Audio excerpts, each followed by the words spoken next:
I guess within a salvage yard, it's common to see all the piles of different steel and iron, but then I guess the most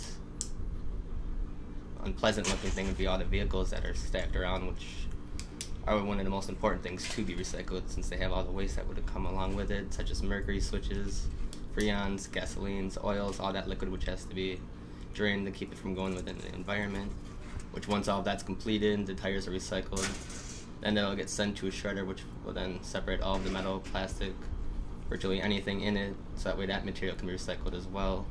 So there's pretty much zero waste product once you're finished with it. All the iron will then eventually get shipped to different steel mills and foundries, which will get melted and reforged into new steel, which helps to keep the price down.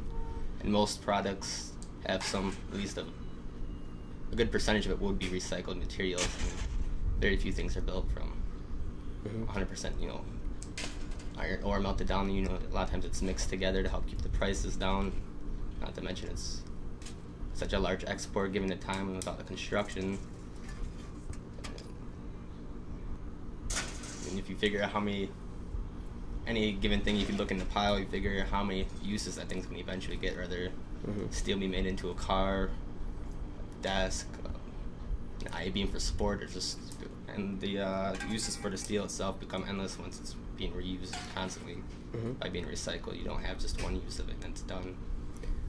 It looks as though the pile just stays and rusts away, but then it's, you pretty much ship out almost as much as coming in. It just doesn't look as though it's ever changing. Everything's just been sitting around and collecting over the age, but it's, everything's getting shipped out as it comes in, everything's getting processed down. It's just, recycling is so much more common now that it's such a steady flow that it's not going to ever just, be gone one day. It's not going to just be, you don't just empty it all in one day. It's just a constant service that keeps on going. So I'm sure some of it's already been melted down, and I'm sure it's come back to another yard again several times.